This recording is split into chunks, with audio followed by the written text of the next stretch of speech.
This is like a mixed margarita. All right. Are we going to do this? Oh, we're Yeah, recording. we've already started recording, and you're drinking a Oh, mixed margarita, so now the people know. What's up, everybody? Thank you for tuning in once again to the Unofficial Therapy Podcast. I'm here with one of my favorite people, Miss Kristen. How are you? I'm good. I'm one of your favorite people. I never knew that. You definitely have. This is your third time on the pod, so I think the people now know. Yes, They know. They know. they And we know. also know you're drinking margaritas, so that's cool. You try to keep it on the low.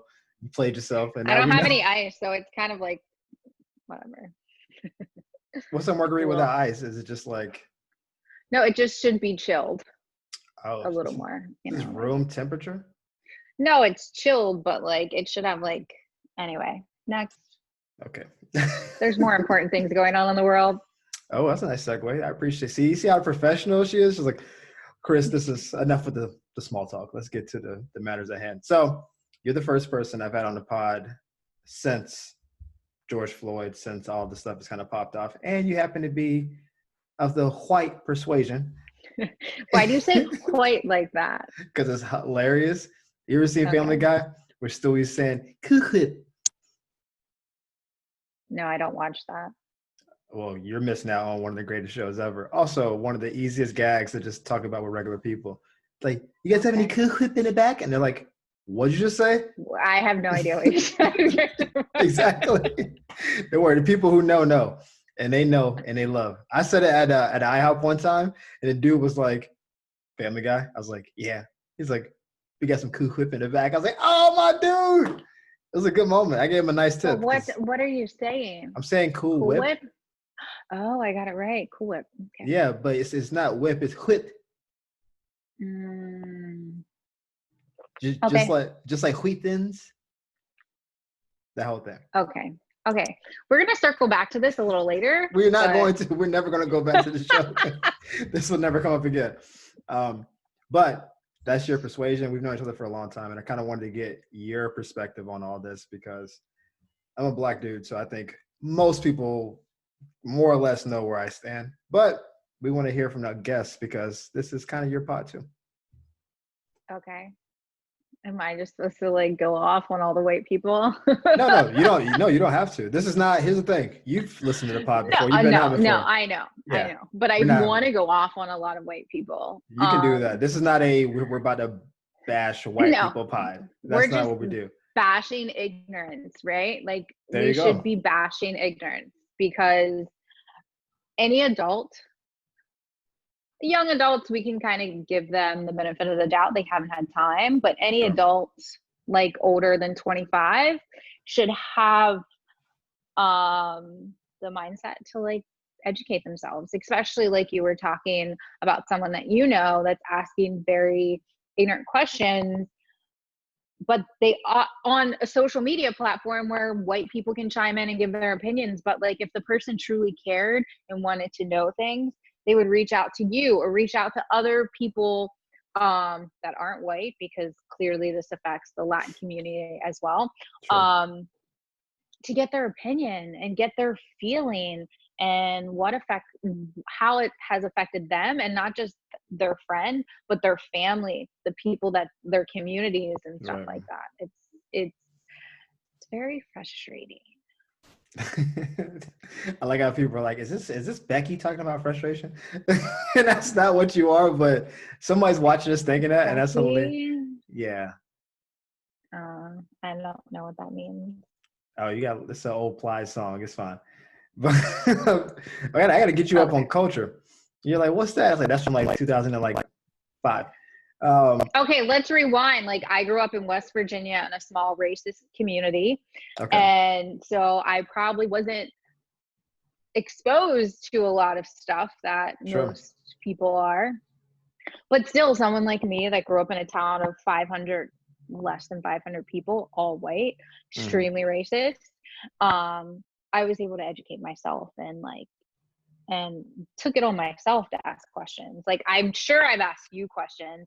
Yeah. I'm sure I can like think of one time that I said something to you, maybe like right after we met or the second time we met, and like that offended you, and I didn't even understand that how it could offend you, because it was just like to me a playful joke, because not because okay, because I'm white and that's fine. And a lot of white people have this problem of thinking like we have a handful of Black friends, or we have that friends with, for me, it was, I made friends in college that were African American.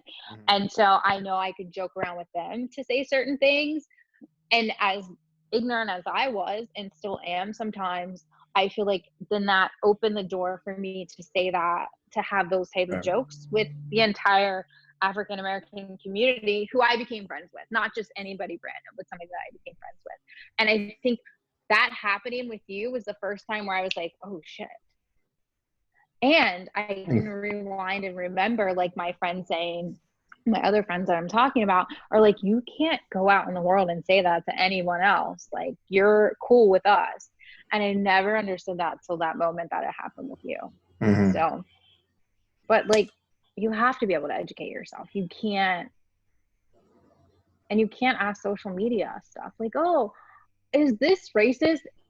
Yes, it's racist. Probably, if you have to ask if it's racist. It's a weird time though, because everything we do is on social media. And so the idea that if I have a question about society, where do I take it? Most people bring everything to social media. Things that should never be on social media, like legal stuff. It's like, we shouldn't know about this, Yeah, bro. for Like, sure. why is For this on sure. social media? Breakup stuff, venting, and like some profanity laced stuff. People using drugs in states where that drug is not legal. We take everything to social media. And so That's true. the idea of bringing ignorance to social media seems par for the course. That's basically how we live our lives now. That's like a lot of people. We talk about this pre-show, but a lot of people are posting Yeah. and doing this whole virtue signaling thing to be seen by people. Like, they, not because they don't necessarily feel that way, but they're making sure that I want people to know that I'm here. Like, I'm not just an ally. I'm a super ally. I care way more than everybody else, and they're doing that for the press of it, not necessarily for the benefit of the people. And that's the Yeah, consequence for of being on sure. social media. I 100% agree with that. But I think people that feel like they need, not all, but I feel like a lot of people that feel like they need to be super allies and post everything is because there's some guilt of something inside of them, right? Sure. Like, I feel like I'm an ally. I feel like I always have been an ally to anybody that, the underdog, right? I volunteer around the world, do nonprofit work. I wrote letters to our public officials about gay rights. So I feel like I've always been an ally to the underdog, but I've never been the type to like want to scream it from the rooftops, because Mm, there was like a saying once, like, it's not what you do while the people are looking, it's what you do when nobody's watching, or something like that. And right. that's something that's always been a mindset for me.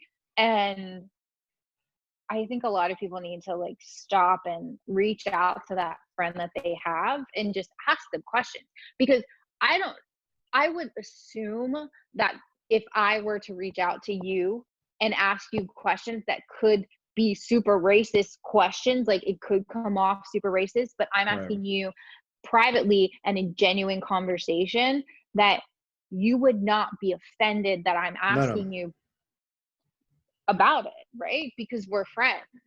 And that's the only way change happens, right? That's to change, like, normal people, not like legislation and stuff Yeah, like that. sure.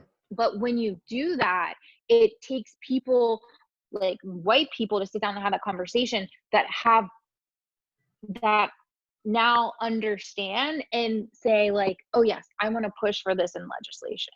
And that comes with like our officials too. Why aren't like white officials sitting down face to face and having those tough conversations? Because it's super fucking uncomfortable. How uncomfortable is it for me to sit here and look at you and say, I can almost 100% guarantee that I had family members in the KKK? Super fucking uncomfortable. And to Yeah, put it to the world. But right. that's not who I am. And I'm also trying to educate myself and understand, like, just because I come from that doesn't mean that's who I am. And I think a lot of people are scared to admit that they have those feelings because of where they came from, how they were Yeah. raised. But that's the only way we change people, right? Is to sit down and say, this is how I feel is this racist to their friend, not the fucking social media, because you have trolls and everyone else, and like, I'm not going to be nice to someone that says something that's super racist. Like, oh, is this racist? Yeah, it's fucking racist. Like, that's what you're going to get. And then you're going to get like an extreme angry African American or Latin person that goes off on that person, which is rightfully so, but that's not helping the situation either. So I don't know where I was going with this, but I think you got some good points in there. It definitely meandered a little bit, but it's fine. We'll fix it in post. No, you're fine. We don't post and we don't edit. I didn't offend. So. I don't want to offend you in any way, but oh like, no, you're fine. This is not this. Nothing you said in there is offensive. I think this is the type of dude I am. I can't speak on the world and right, black, of course. And black people aren't a monolith, so you can't just be like every black person feels like I do. I'm a black dude from the South. My dad's an immigrant. Like we're fine. Yeah. Anytime someone comes to me and they are asking real questions and they want real responses, then I'm not going to be offended by it, because your intent was legitimate. Like, you came humbly, like, hey, I honestly don't know, help me out. Right. It's the same way guys, when they come to women, like, hey, is this harassment if I say you look nice today, or can I touch your shoulder, or am I going to jail? Like, those are because, again, the climate has changed. So asking a question is a real thing. But if you said something and then wanted forgiveness post saying it without seeking acknowledgement on the front end, that's where we may have some discord, where it's like, that didn't sound kind of weird in your head before you said it out loud, before I said something to rebuke it, and then you came back like, oh, I didn't mean anything by it. Like, that's where the conversation would be. If it's like, hey, I've seen a lot of stuff on the internet, my friends have told me this, let me come to you with this. How do you feel about so-and-so? And I'm not the authority on anything other than what I believe. So of course. So if you're saying, how do I be a better friend to you, or what's your experience? Is it like what people are saying on TV and social media and stuff? I'll give you my story, my experience, and my black dude opinion, and then my more nuanced people opinion. And hopefully, if you're listening for real, and that leads to some better understanding, and then we can get closer and see where it goes from there. But I'm a thinker, and I'm from the South, where my city was basically black or white. And so the beauty of the South is that the racists typically paint themselves. Like, they let you know what they're about. And so we know where we stand. There's not a lot of mystery to it. It's when you move to like the more industrial type cities, where you may be working next to somebody and never know they are. And they are. And they smile, hey, nice to meet you. Hey, you look good today. And they go home harboring these thoughts and stuff. That's actually the scary part. The people who tell you, oh, we don't serve your kind here. Yeah, for sure. Hey, say less, bro. I'll eat somewhere else. Like, don't let me get caught up in here and get shot. Like, I'm not here for the smoke. Yeah, but that shouldn't fucking happen. Like, it angers me that that people like, ugh, it's disgusting. Yeah. It's like angers my soul. Here's the thing, though. I'm not unreasonable as a person. We're all opinionated. We all think we're right. That's why we do what we do.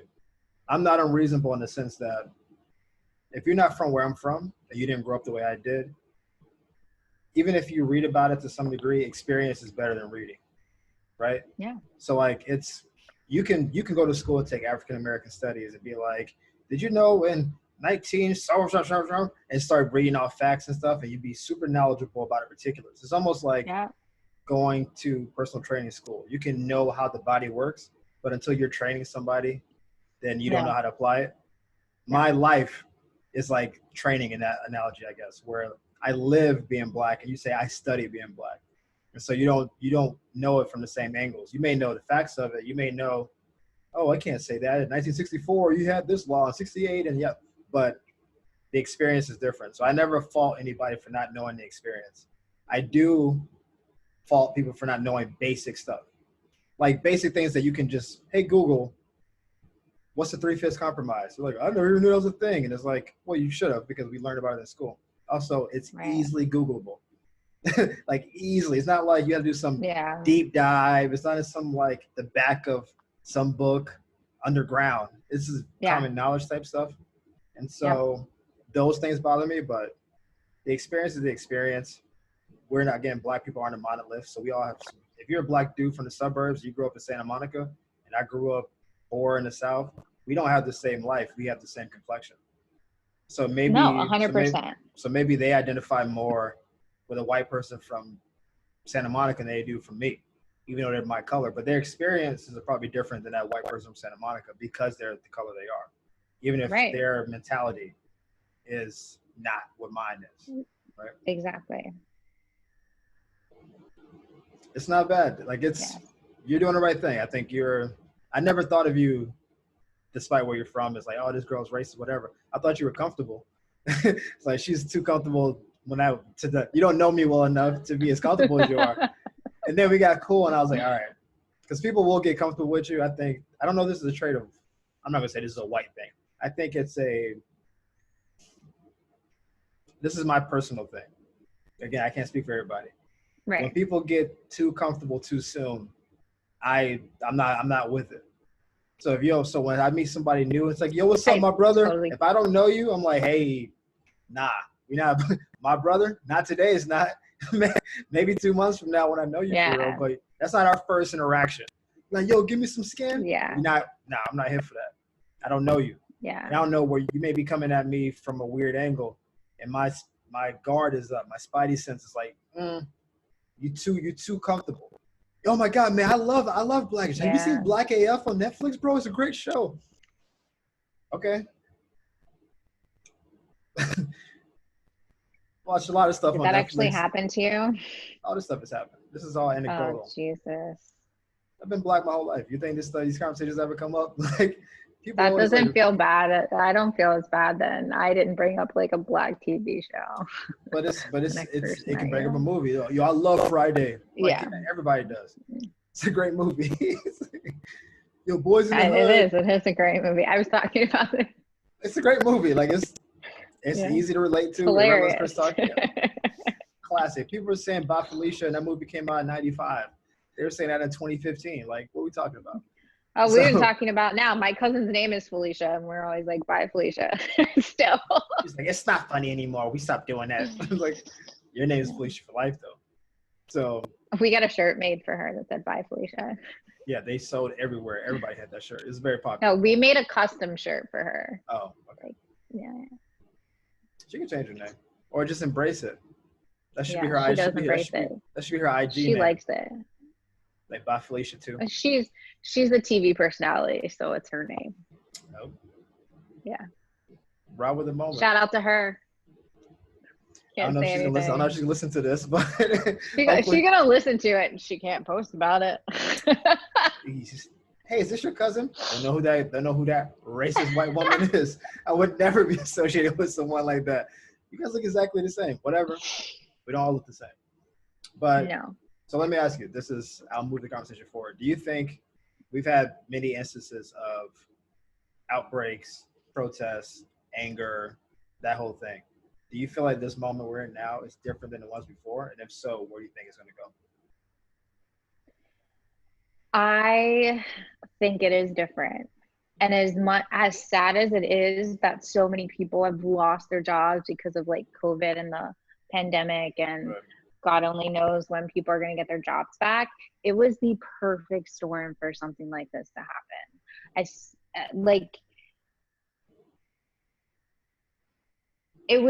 There's so many people that have nothing else better to do but to march every single day for the next X amount of months, depending, because when are jobs going to go back to normal? When are some of these people getting their jobs back? Never. And there are a lot of young people who are activists, and like, as much as we want to talk shit as a millennial about the younger generation, which I never have, I'm just gonna put it out there. We got the receipts. We can find them. I'm pretty sure you said something. We got receipts. Say, I didn't talk about Generation Z. I didn't even know. Okay, Generation Z. I don't understand Snapchat, so like my shit is like, I don't understand why you're posting. I don't understand this. Why do you want a picture to disappear? Don't post stuff that your parents don't understand. Anyway, we'll go back to like I'm pretty sure the they're real on TikTok part. now. That they're real. Oh fuck, TikTok. Yeah, that too. Um, You're old. That's whatever the okay. next social media is. I have Instagram, okay? That's all I have. Um, it's a time, and like I have to say, like the climate situation that kind of was bellying up, and like people were being active about it, and it was the young folks. And this is just a continuation of more young folks that have, and I have like the climate thing gave young people like the realization that they could protest and they could make change and they could start a ripple throughout the world. And COVID came, and now finally, as sad as it is, like how many people have lost their lives? How many African Americans have lost their lives since this has happened? Like 3, 4 that I know of off the top of my head where I've watched like social media. Right. I'm sure there's more, but it's like it's happening. And as much as I hope that it doesn't stop, and I don't think it's going to, like in my heart of hearts, I 100% believe that this is the reckoning that the US needed, right? Because we all like to pretend like we're the greatest country in the world and everybody wants to come here, but it's not fucking great. It's not great for young people. It's not great for African Americans, Latinos, even Middle Eastern people. It's not great for women. I just watched a video online where this young, I think brown girl got groped by a police officer, and then she like tried to fight him off, and then they all tackled her. Like it's not a great place. And I think it's it's gonna happen. Like I'm not marching in the streets because I personally don't have health care right now because I moved to California to start a new job, which now I don't have. Um, but I'm definitely watching every day and promoting whatever I can online. It's I don't know where your question was, but like it's No, it's gonna change. Like it makes yeah. me want to run for office. It makes me, and as someone who's been super politically educated and I follow everything, but has always been like I would never do that. It makes me want to like run for office and try to change stuff that, as knowledgeable as I was on like police brutality and like everything Right. that you deal with on a daily basis, it's like thrown it back in my face and like this is still happening as bad as it was like 20, 30, 40, 50 years ago. And Yeah. the only way it changes with people like me stand up and do something. And as much as I don't want to be involved in politics, like if that's what it takes, like fuck it. Like seriously. It's I mean, it might help. I don't so know. frustrating. I don't know. The thing is that nobody knows what the answer is. That's kind of that's the issue. But I had this thought, and I don't know if it's like coherent enough for it to really make sense here.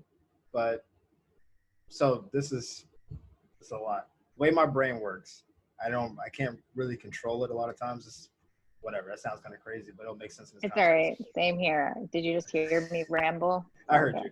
I heard you. We all did. It's like, is she still talking? No. So the way my brain works is if I'm going to have a conversation with someone like you or a boss or like a job interview, whatever, my brain plays out multiple versions of the conversation to more so prepare me for the answers I'm going to get back. So I'm more prepared for the Right. responses, right?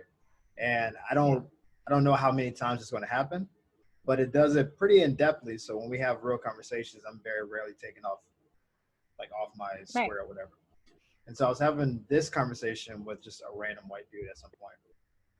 And he was like, what's the issues, yada, yada, yada.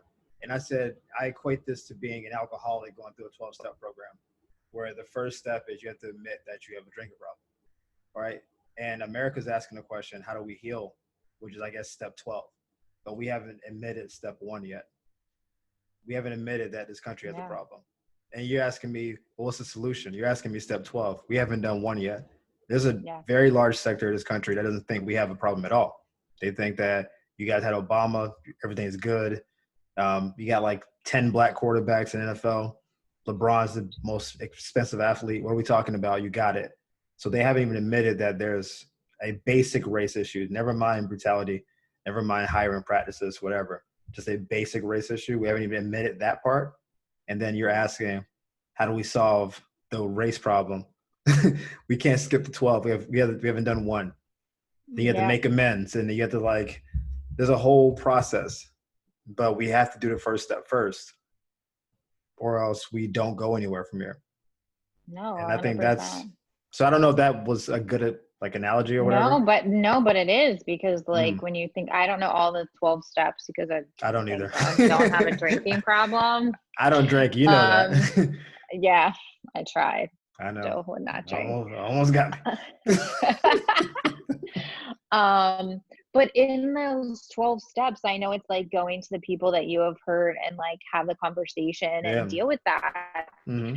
And that equates to like talking to your African American friends and your brown friends and talking to them about the issues that you like, the questions of like, tell me, like, I feel this way, like, is there something wrong, or like, if I like, that's part of a 12-step program. You're 100% right. Like, there are so many issues, like issues of like, how do we have people in Congress who are racist? They were voted there, but I've always had this question about, like, you're more into politics than I am. I follow politics to a fair degree, and what I know is that incumbents very rarely lose in politics. They win like 80% of their seats. So once people get in office, they basically stay in office until they try to get a higher job, and maybe they don't get it and they kind of end up out of office. It's rare you do one term and then get voted out, unless you do something really dumb and then it's like, you stole money from the city, you're out. Get up. Right. But generally, we vote people in because they say some stuff on a campaign trail. If they're a representative, is 2 years, senator is 6 years, and then they come for re-election. They haven't done what they talked about when they ran, and this is on both sides. They didn't do what they said it would. We're going to get jobs 100%. and we're going to put teachers back to work and give them raises. And then they don't do those things. Then the year before they get elected, they do one little thing, do a bunch of photo ops, and promise a bunch of new stuff, and get elected again. And they just keep the cycle going. And so, and this is 100%. I don't mean to cut you off. That's so rude. Too late. You did. But go ahead. I'm known to cut people off. But for me, like, when I see that, and you see like people that have been in the Senate for like 30 plus years, like, we'll call him Moscow Mitch because that's my favorite name for him. Okay. People like that. But I think it starts, number one, I don't ever remember being educated, maybe because I grew up in West Virginia in a small ass town. I don't ever remember being educated on like politics and like the importance of running for city council. And if you love your community and you want to do great things in your community and your surrounding areas, and this is like, I feel like this is so important that you should educate kids coming out of school.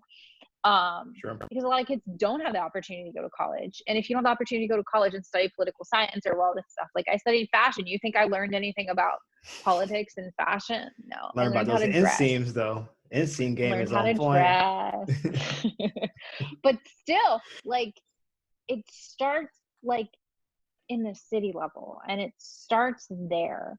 And if we can make people realize that, if you pay attention to that, then I feel like, in my opinion, it will like, I don't know, ignite a fire to be like, oh, if I can change this in my community, I need to pay attention to like the state representation. Because if I paid attention to this and I went out and lobbied for my local congressperson or my local city councilman, right? Like, when was the last time you heard somebody be like, I'm so excited that this person's running for city council and I'm going to go and knock doors? It's not.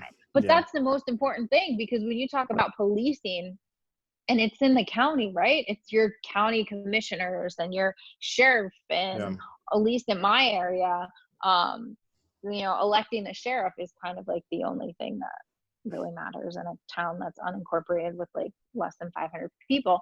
But Like, those are the important things. And I think if we can start there, I think it can make people realize, oh my God, like Flint now has a African American woman, hell yeah, mayor for the first time in history. Like, that's like two fucking notches on the belt, like in one quick swoop.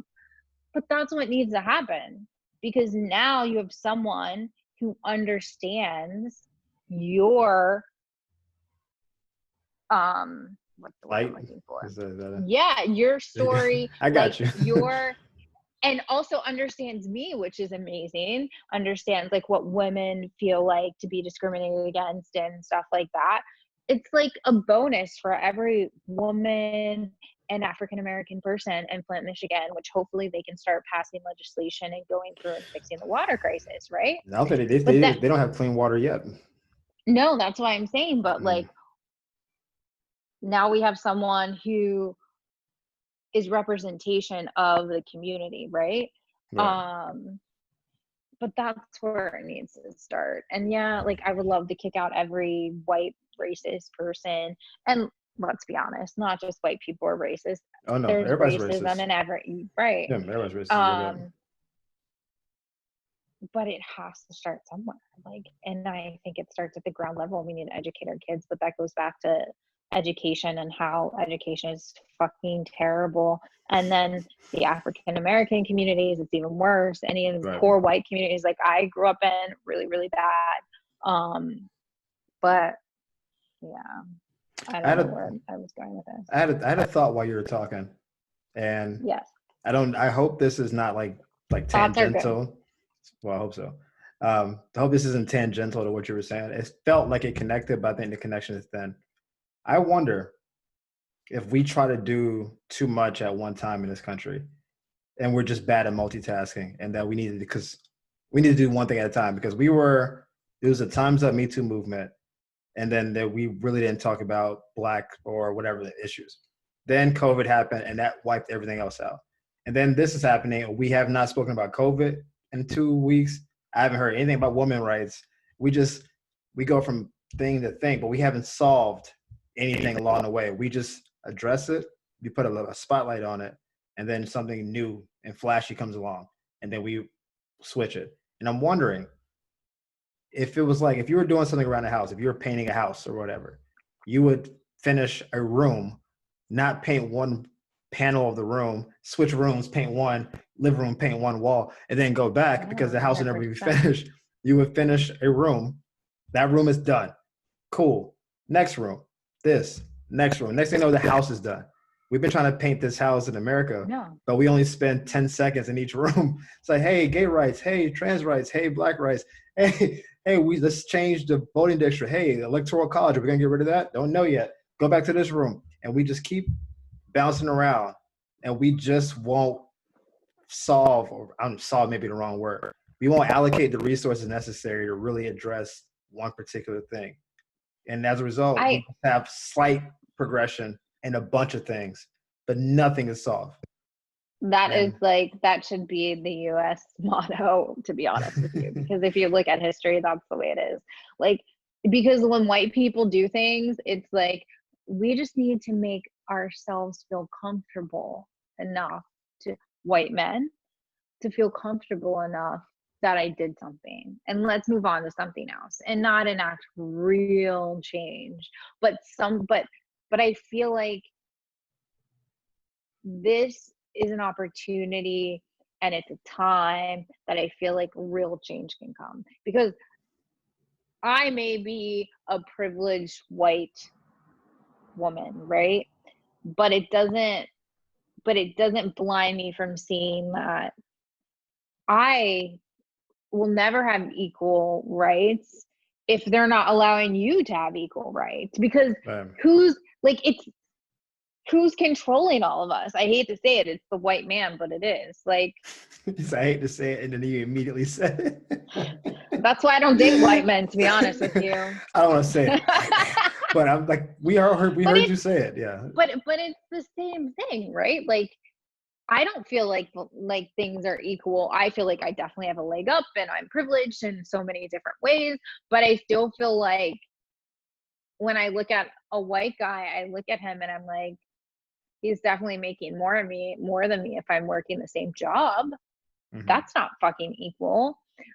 I can only imagine how an African American woman feels, because if I feel the way I feel when I look at a white man doing my job, doing the same job as me, making less, and I'm making less money than him, she's definitely making less money than me, and she's probably twice as educated as me. Mm. Like, my brain has always just been like, I don't understand how we can't see equality and see like you're just as valuable as me, and that we should all be treated equal. And for the longest time I said, I don't see color, I don't see race. And then I heard someone say something, or I was listening to a podcast or something. I'd never liked that, by the and way. it's right. Right. And they mentioned that, and I was like, it's so true, because like in my eyes and in my heart I don't, but it doesn't mean that I can't see the inequalities that you face and other people face. And to be as, I'm going to use a word that sounds really funny coming out of my mouth, as woke. Oh. Oh. As, No one wanted I that. hate that. No one needed that. No one wanted that.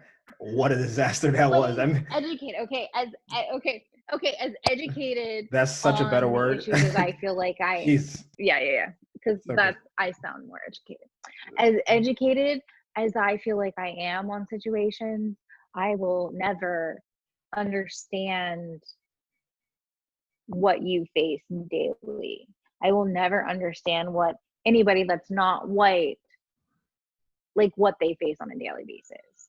And I think having those tough conversations and having someone tell me like, I hate when you say that, like everyone sees color and you need to understand it. Like it made me feel like, oh my God, like, but I'm not racist. I'm not racist. And I'm not those type of white people. Like I need to hear that. People like me need to hear that, because people like me who are on your side, who are fighting for you, who want to stand next to you, stand in front of you when it comes to like facing cops as a, like, that's my like sort of like how I see, like I want to stand in front of you to protect you, but also to be like, we stand with you. And that's sort of like how I, like a metaphor or something, I don't know. Okay. It's the alcohol. The margarita is hitting extra hard. Yeah. But that's how I feel. So, but I realize that that's not truthfully the way you should say that, or that, it's like everybody sees race, everybody sees, it's how you acknowledge it, how you educate yourself about it, how you respond to the situations. Because I know plenty of people that aren't racist, but the moment they see some shit going down that isn't okay with an African American or Latina, like they'll turn the other cheek. Me, on the other hand, I'm slightly aggressive and probably go to jail for like jumping on the back of a police officer. But yeah, I got you. I don't know. I was going to make a point and I got lost. Then you lost it because I was rambling. You should just cut me off and be like, great point. Next. Well, because I don't know where your point's going to go. So like if your brain is like mine, you may just ramble into something gorgeous. And it would be stumble into something amazing. And if I cut you off, like, oh, you're done. I'm not gonna Kanye West you. Like we already saw how that went. Say, yo, Chris, I'm gonna let you finish, but no, I was. You can just do this whole thing, like the wrap it up thing. Touch your nose or chin or something. Yeah. I'm not a catcher. I'm not giving out baseball signals or whatever. I know what I was gonna say. It was in regards to perception, something like that. You really threw me off. I'm not gonna lie to you. Like I was like halfway through your your diatribe. I was like, I got it. I know exactly where to ask the next question. And then you kept going. I was like, I don't know if that's the right place to go anymore. Yeah, you can go there. No. Well, I don't remember where I was going to go. It's not that like, I don't know if it's controversial. Maybe hopefully that you'll remember, but I'm going to share a story that I heard from my grandmother. Okay. So my aunt is in her late 50s. When she was young, she married a African American man and had a beautiful little baby who is my cousin, who I love dearly, and we had such a close relationship growing up.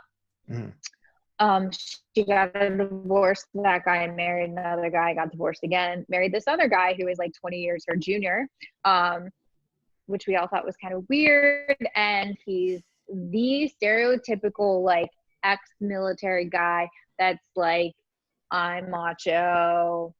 You can feel his racism spewing off of him, even though he doesn't speak it. The way he speaks, it's like undertones of racism. The way he just talks, I think like maybe a lot of people like talks know down to people. Yeah, and just like the way he said, yeah. And in my area where I grew up, like that's socially acceptable, right? It's just kind of a way of life. When I met him, super uncomfortable. And I saw my aunt, and my aunt used to be the punk kid that went against reform and was like, I'm making, like, we're going to fight for everybody's rights and stuff like this. And slowly I started seeing her change. So recently I heard from my grandmother that she posted something in support of the police officers on Facebook. Like the four in this incident, or police officers in general? Because that's a big gulf between the two. Yes. Police officers in this instance that we're talking about. Okay. And my cousin, who has two children that are, I guess, like you consider like 1/4 African American at this point, because he's a half. So I guess that's the way it works. Saw her post this in support of those police officers and said that like something about they did nothing wrong. She supports them and this and that. And my cousin went off. And I was like, I don't want anything to do with my mother anymore. I want her to remove all our pictures and this and that. And I told my grandmother, who is a barely 5 foot tall white lady who has always been inclusive in everything. And that's where I think I get my spirit of inclusivity from. I told her, I was like, Grandma, you have to know, like her husband is racist. And as much as you see somebody who is strong in their views and isn't racist or isn't homophobic or whatever, if you put them in a situation with a human that they fall in love with or whatever, but I really feel like it's only because he's 20 years her junior, that she was like, yeah. Age ain't nothing but number. So at least right. Can slowly chip away at your views and what you believe in, to the point where you can look at your own child and say police brutality isn't real, when your child has been racial profiled since he was a teenager, driving a car in town and getting pulled over and getting pulled out of his car, and his car being searched when he was like 16 years old. And this is a memory that I have that I'll never forget, that I think was the first moment in my life that made me realize like there's a difference between him and me, because I never felt like we were different. He was my cousin. He's my blood. He was like one of my best friends growing up. And when I heard that story, it was my moment of like, no, we're different. People look at him differently than me. And she knows this has happened to him. So it's fucking terrible. I actually remember what I was going to say now. I'm very happy. Look, it worked. And it You're came welcome. Back. You didn't do anything. You don't get any credit for this. You asked a question maybe like 10 minutes ago about why can't people see people equally? Like, why can't we just be equal? That's part of me feels like that's utopian and that will never be there, but that's the cynic in me. So maybe we need to get into that part. But I was trying to find some logic in it, because I don't think, because racism isn't, you're not born with it. It's taught to you, right? So my thinking as we were talking, and I never really thought about this until we were talking, even though we didn't talk about this, was that on some level it's self-preservation, because the more inclusive you are. Let's say there's a certain job that typically hires white people only, right? So if you're a white man going for the job, you have a really high chance of getting it because that's what they hire. And then they start letting more women, more blacks, Latinos, Middle Easterns, Asians into the community. That means there's less opportunity for you to get that job now. You're in more competition. There's more people going for it. And so it's not, I think they're less than me. It's that if we let them in, they could take a job from me. That's why people had such a big issue with affirmative action back in the day, because it was like, you're giving a spot to someone else that I feel like I deserve more than them because my GPA is 0.1, 0.2 points better than theirs. So as a meritocracy should go, I should have more. And then the country is like, we're trying to make up for lost time. People use the race analogy, and I don't mean like skin race. I mean like a race, where it's this country basically like whites and whatever people got a head start, and then we started running at the same speed. And people say, well, we're both running at 20 miles an hour. It's like, yeah, but you started running 2 seconds before me. So I'll never catch up to you. So we can never be equal unless you slow down or there's a way to accelerate me forward. And which is where hiring the Rooney Rule in football, which I know you don't watch football like that, but that's a big thing for hiring coaches and all that. Affirmative action, quotas, and that kind of thing. That's designed to try to accelerate the process, to catch up if we're moving at the same speed. But the people who put these practices in motion are the people who are ahead in the race. And so on some level, my cynical brain is thinking they'll accelerate it and move you closer, but they'll never let you catch them. And so we'll never be at that point. Women will never be equal. Blacks will never be equal. Latinos will never be. We'll just be less unequal going forward. But the way equality works is that it's never going to be enough to be less. Like, let's say you guys get paid 30 cents to the dollar that I get paid. If we knock that down to 15, that's a big improvement. That's half, right? But you won't be happy until we're paid the same. But if I'm the person that gets paid more, what incentive do I have to give you the same? Like, right? You get what I'm saying? Like, so it's like, we'll bridge the gap. Hey, we gave you Obama, then we followed it up with Trump. We'll give you these black quarterbacks, but basically every coach is going to be white. Every GM is going to be white. We'll give you LeBron, but we're going to like make it so that his agent can't have other people. Like, it's like, we'll give you, but then we'll like try to suppress it. It's like a give take kind of thing. It's not going to be, let's push everything to the center.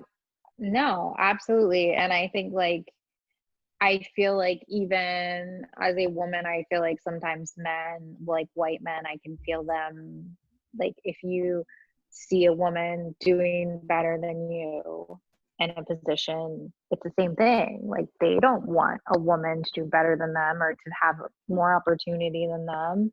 Like it's the same thing with African Americans. Like my only hope to change that is to have amazing people that who cannot be denied, right? Like you have LeBron James and you have other athletes and other people who are incredible at what they do that can't not be denied, who start to foster opportunities for young African Americans, young Latin people who are like, I'm going to invest money in once I retire and own, 51% of a football franchise or whatever when we're talking about sports analogies, because I know you love those, and have a say and say like, no, we're hiring the best people who are African American, like that's the only way that I can see things changing. And as sad as that sounds, like,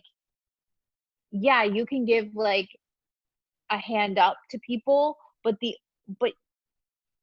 maybe not in our lifetime, or maybe when we're old and gray, it'll slightly change. I feel like younger generations and will change, but still, like you have to understand, like wealth, like family wealth, who owns these organizations. They're not going to bring in like a young, hip, super smart white guy who is all about equal rights and shit to run their organization, who has a say. And that's not who they're hiring. They're hiring their children who invest in themselves and their wealth, and that's just what's going to happen. As shitty as it sounds, like that's what's gonna have to happen. Like, I Yeah. hope that, you have super smart, African American entrepreneurs that have opportunities from like LeBron James or like other wealthy African American people who will invest into them, and other white people who invest, that are wealthy, that invest in fostering African Americans and their ideas and their creativity and bringing them on board. But like, gotta be honest, like, I have no faith in the white man to like do that. So it's I, real shitty to think that way, I but think I think they'll do it. I'll say this and then we can kind of start wrapping. My basic they'll do it if they're gonna make more money than they would otherwise. well, you just stole my thunder, so I appreciate that. Thank Sorry. you. You said I don't want to cut you off. You cut me off. You took the glory, and then you were like, "My be dudes." No, I'm sorry. There It's I fine. am. My white privilege puts me. No, I'm just It's kidding. coming out on Front Street, but that's basically the adage: is No. you always follow the money. I always follow the money. And so the reason that you allow LeBron to do what he does is because he increases your franchise by 300 million by being on the team, Yeah. right? Like it's just his presence. And you said it, and I think I don't even know if you like were aware that you said it the way you said it. To do that, you have to be extraordinary. You have to be an extraordinary black dude. Like I always talk to people who don't like Obama, and my dad and other people don't mess with him, whatever. But like as a dude, like it's hard to like he's like unimpeachable, like as a guy, like all right, like Harvard, married, like swagger, whatever. It's like as a candidate, you compare him to other candidates who ran before him, the John Kerrys. You can even get into Hillary thing, which is a whole bag. You can get into like John McCain, whoever the people he was running around. His thing, if he was just a dude, if he was a male Lindsey Graham, a male Amy Klobuchar, whatever, like he would just be Cory Booker, somebody kind of like that. He would just be, Yeah. dude, maybe he's qualified, maybe not, but he doesn't do anything. He had to be, as a dude, his whole thing was hope. And people were like, I believe in this guy. But you got to be somebody that people need to believe in. People believe in LeBron, they believe in Steph and Serena and Russell Wilson and Patrick Mahomes, like and Lamar Jackson. Like they believe in them, so they're allowed to do what they do. But you have to be extraordinary to galvanize belief. You can't be who said this? I want to say Patrice O'Neal said this. He said, I'll know we're equal when you can be super successful as a mediocre black dude. No, 100, like for sure. And 100%. And it was such a scathing and like just very, because there's some very average, say white people that are doing tremendous stuff. And it's like, are you talented? Like what, who are you to be at this level? There's certain people, the Tom Cruise type people. Well, Tom Cruise is extraordinary at what he does. He's a movie star. I mean, I don't think I don't like his movies, and I would That's fine. not think that. They make a ton of money. He does his own stunts. For sure. He's a movie star. There's no one who's like, who's Tom Cruise? Everyone knows Tom Cruise is. He's a movie star. He does. Tom Hanks is a movie star. He's a dude. He's been 30 years. Yes. 30 years strong. I put movies up. That's what I do. But there's some white people you see, you're like, that guy's in another movie? Again? That dude? And he's like the love interest. He's who's someone Hollywood is obviously trying to like make a star. You're just like, but it's a very basic statement. When we can just have mediocre Black and Latin and Asian people be at the level where it's like A-list, B-list type celebrity people who run multiple businesses, people who are CEOs, who may have gotten in through some nepotism, may have just, been around a company to just be average and still be at a high level. Yeah. Because it does feel like, whether it's true or not is, whatever. It does feel like no, but it's 100% true. I can think off the top of my head at least 10 mediocre guys, white dudes that get in and are like have way more money than they should and are questionably smart. Like, are you smart? How did you go to school? But for sure it's there, and I 100% agree with like, yeah, you can be a mediocre anyone and like African American, Latin, A woman Asian. to be a mediocre woman. Like I don't know. whatever. I can. Megan Fox was definitely mediocre, and they put her in a lot of great movies. She wasn't mediocre looking though. Okay, I'll give you that. You know what I'm saying? Like mediocre looking. I don't know who a mediocre looking actress is. Somebody who you see and you're just like, oh, that's just so and so. When Megan Fox was in Transformers, I remember because I was in high school. I think when I came out, really hot. All the guys talked about her. I'm a big Shia LaBeouf fan. Actually, I wanted to see it because I think he's talented. He's whatever. I think he's a talented actor. I'm a fan. So when I saw he was in it, and I like Bumblebee because Bumblebee is that dude. So I'm not. White girls aren't whatever. So my dude's like, yo, what? White girls aren't your thing? Is that what you're and it was like, yo, Megan Fox, son, and I was like, listen.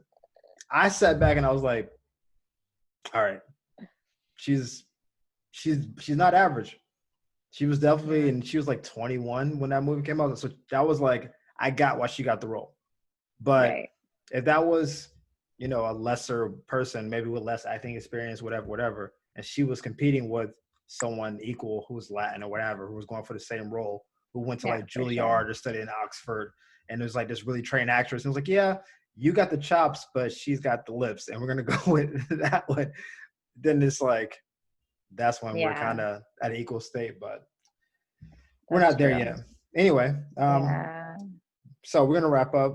Where can people find you? You said you're on Instagram. I know they can't find you on TikTok or Snapchat because you're 104, and no one can find you. And still looking good. Yeah, listen, you're beautiful. And I've been in quarantine for what, like 3.5 months now? 5 months. Listen, you're a above average looking century woman. Like as far as grandmas go, crushing it. You at the mahjong tournaments is turning heads. You just like. Here's the thing, ladies. Tips. Don't have kids and be single for a very long time. Is your man in the room? Do you want to? I see him very, very, not very often, I should say, because very often is not the word. But he's also younger than me, ladies, but not like 20 years, just a few. Just know this is going out to the people, so you just make sure you want to be held responsible for what you're saying right now. No, that's fine. Like I was single for like 13 years, and then I found a young guy who's successful and busy. So it works. Where can people find you? We have not answered the question yet. You can find me. I guess you can find me on Instagram at Kristen.Chucci.